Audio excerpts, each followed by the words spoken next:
Hey there, thanks for downloading the Wild Heart Design Vacation Rental Budget Worksheet. This is really cool, you guys. You're really going to like it. This is the tool that we use here in the studio to develop budgets for our clients, and you're going to find it so helpful developing a budget for yourself. There's a couple different ways you can use it, whether you're at the very beginning of your journey and you don't even have a house picked out yet, or you've been doing this for a long time and you're thinking about a remodel. Whatever phase you're at, you're going to find that being able to develop a budget is really going to help you make sure that you don't have any unpleasant surprises and that you know exactly how much money you're going to need to spend. So let me show you how the worksheets are set up. So this is the Google Sheet version of the workbook. The Excel is pretty similar. The first thing that I would say that you should do is to go ahead and make a copy. Now, if you picked the Google Sheet version, you were probably prompted to make a copy at the beginning. And I would still go ahead and make another one. That's because you're going to, I don't know if you know this, but Google Sheets automatically auto-save. So you don't want to be going crazy and then find that you've messed up your sheet. So go ahead and make a copy so that you can keep your original as is. And so here we are. It says copy of Vacation Rental Budget Workbook. If you want to change the name, just go up here and click on the upper left and change the name. This first sheet is just an intro.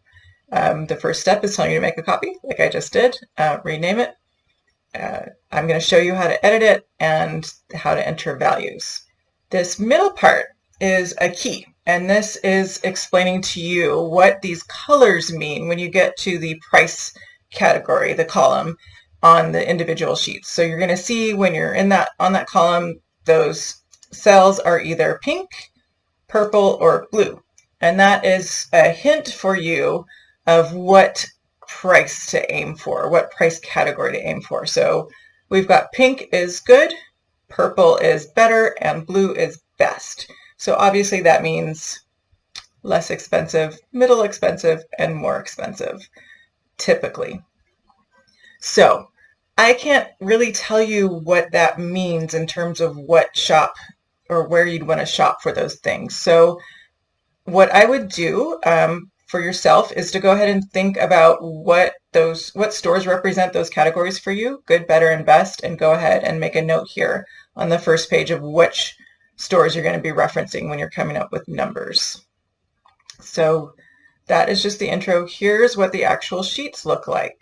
So obviously there's an item category, and that's all of the furniture that goes in that particular room.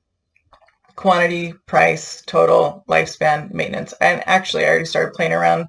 In this one, you're not going to see these numbers when you download yours, but I will show you how that works.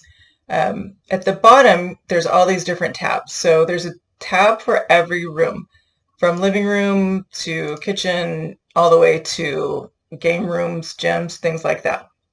Now, as I mentioned, these are the sheets that we use here in the studio to start our budget. So we start with more rather than less in terms of the room types and all of the items that go in the item column. Obviously, you may not have this much stuff in your vacation rental. In fact, you probably don't.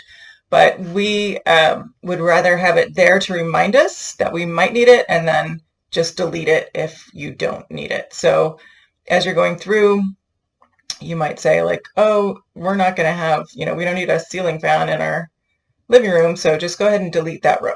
Easy. Just highlight the row, right click, and delete, and there it is. So this already has the formula in it for the total. So once you put in the quantity and the price, it's going to add the total for you. So we've already done that here on the sofa, but let's just change the quantity so you can see how that works. So we need 2 sofas at $3,000. Now it says $6,000, so you get it.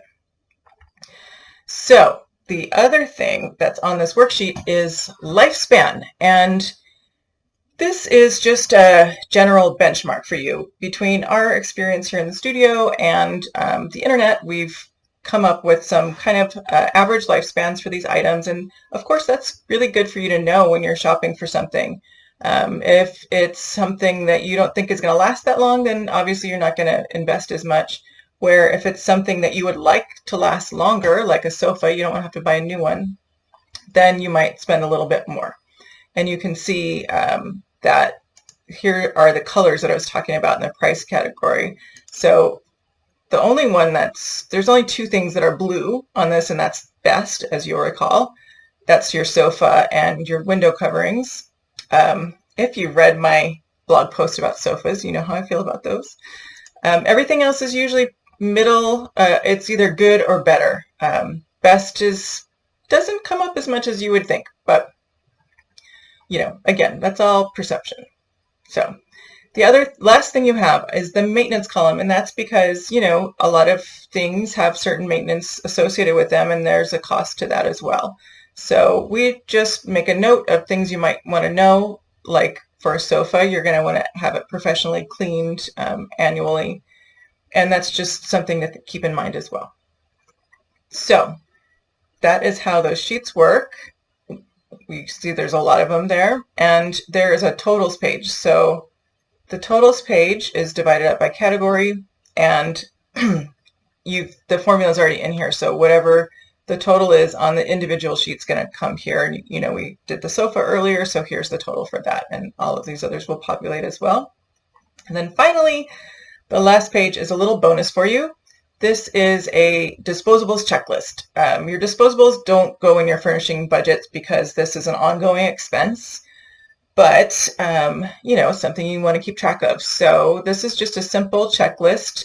You should put in the quantities yourself of the amounts that you'd like to have on hand, and then you can just print this checklist out, multiple copies of it for your housekeeping staff, your manager, pin it up somewhere so that they can just go through and check and make sure that you've got all the inventory you need. So that is basically it. This is the intro, and in the next video I'm going to show you 3 different ways to use these sheets.